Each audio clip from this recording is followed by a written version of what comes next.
Ya, pemirsa, Gubernur Bank Indonesia Peri Warjio secara resmi menyatakan mengundurkan diri dari jabatannya per 26 Juli 2026. Peri telah 7 tahun memimpin Bank Indonesia. Jabatan Gubernur Bank Indonesia secara otomatis akan dijabat sementara oleh Deputi Senior Destri Damayanti.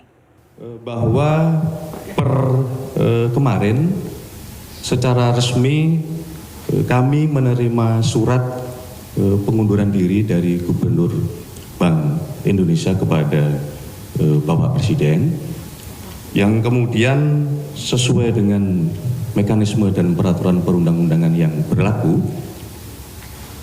terutama kita mengacu kepada Undang-Undang Bank Indonesia, maka yang pertama Bapak Presiden menerima pengunduran diri dari Bapak Peri Warjio, tentu disertai dengan ucapan terima kasih dan penghargaan yang setinggi-tingginya atas dedikasi beliau selama kurang lebih 7 tahun lamanya memimpin Bank Indonesia.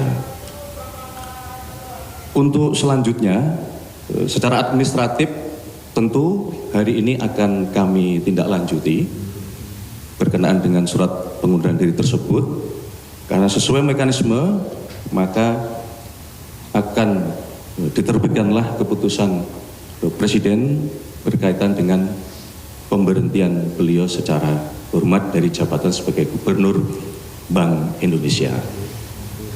Untuk selanjutnya, sesuai dengan Undang-Undang Bank Indonesia, jabatan Gubernur Bank Indonesia akan secara otomatis dijabat oleh Deputi Gubernur Senior yang selanjutnya akan menjalankan seluruh tugas sebagai pejabat gubernur sementara.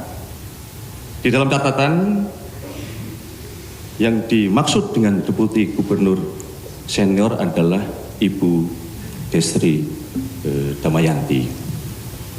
Demikian yang dapat kami sampaikan berkenaan dengan dinamika yang terjadi terhadap surat usulan pengunduran diri, dan kami mewakili pemerintah menyampaikan kepada seluruh masyarakat bahwa marilah kita terus menjalankan tugas kita sesuai dengan kewenangan kita yang sudah diberikan oleh undang-undang, di mana BI memiliki peranan untuk menjaga moneter kita, sementara pemerintah dalam hal ini Kementerian Keuangan juga menjalankan fungsi menjaga fiskal, tentunya tetap di dalam koordinasi yang erat.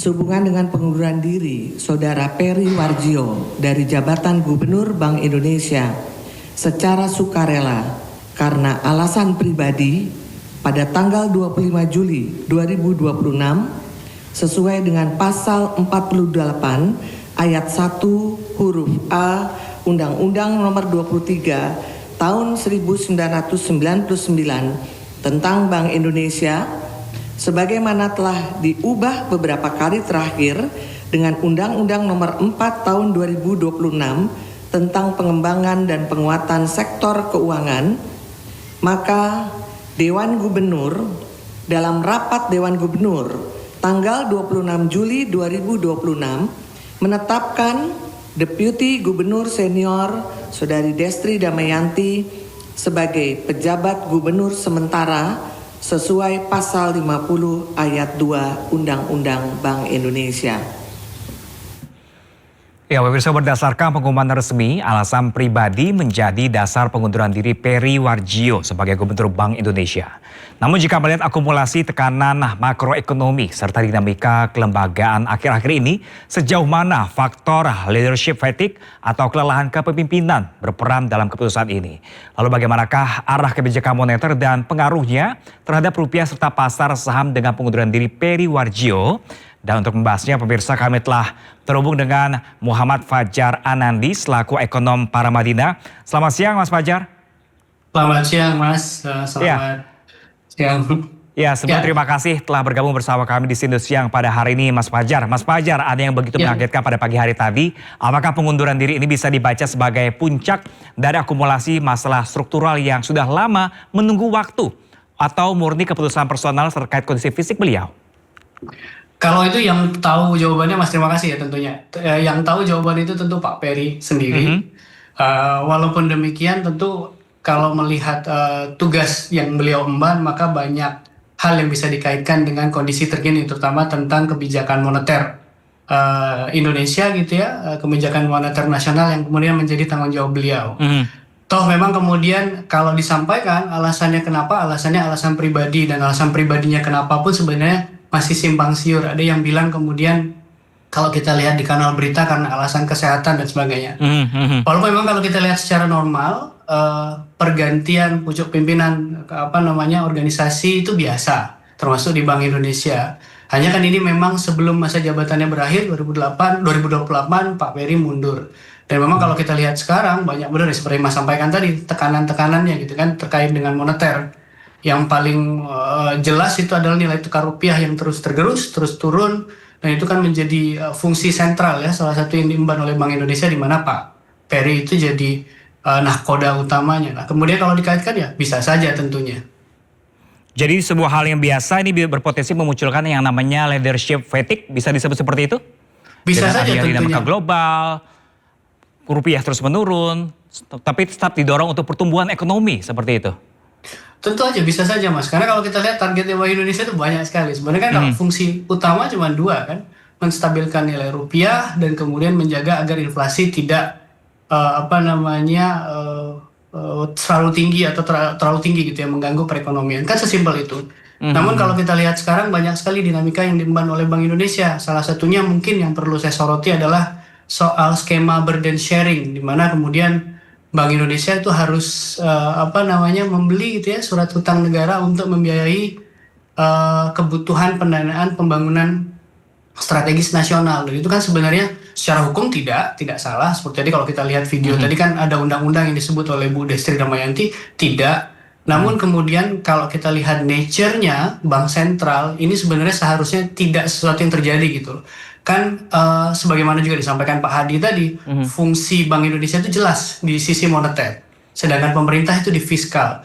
Seharusnya batas jelas ini tidak terganggu dan cukup koordinasi. Tapi kemudian kalau Bank Indonesia sampai membeli gitu ya surat hutang pemerintah, ini kan sudah melewati itu. Walaupun kalau kita lihat di Undang-Undang P2SK yaitu dimungkinkan, tapi kan kondisinya tidak darurat, bukan kondisi seperti, maaf kalau boleh saya sebut, seperti Covid di tahun awal 2020. Itu wajar, kita butuh untuk menjaga stabilitas segala macam. Tapi ini kan jadinya Bank Indonesia itu agak terjepit ya, di mana growth yang kemudian ditargetkan oleh pemerintah sangat tinggi, di sisi lain ada peran BI yang kemudian mungkin jadi kayak diperpanjangkan, sehingga kemudian ya tentu ini akan melelahkan untuk Bank Indonesia, apalagi untuk nahkodanya yang memimpin gitu, Mas. Oke, ini salah satu isu juga yang krusial yang kerap disorot publik adalah semakin tipisnya batas independensi Bank Indonesia akibat kuatnya campur tangan dari pemerintah dalam berbagai kebijakan strategis. Bagaimana Anda pandangan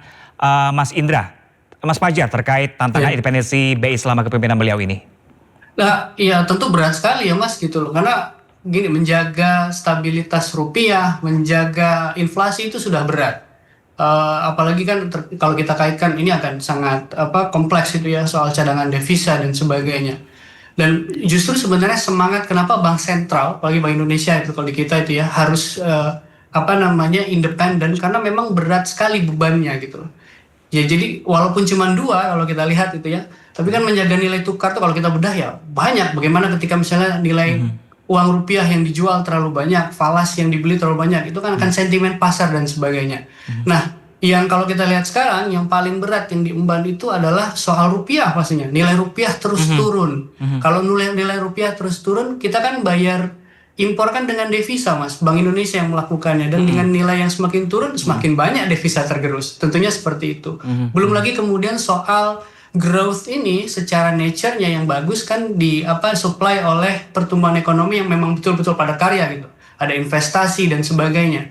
Tapi dengan kondisi yang tidak menentu seperti ini kan investor jadi pikir-pikir apakah aman, apakah layak untuk masuk ke Indonesia atau tidak. Dan Bank Indonesia kan secara fungsinya itu melakukan itu di balik layar untuk memastikan bahwa sentimen oke, sentimen sehat untuk kita, kemudian nilai rupiah stabil dengan dengan tren yang positif.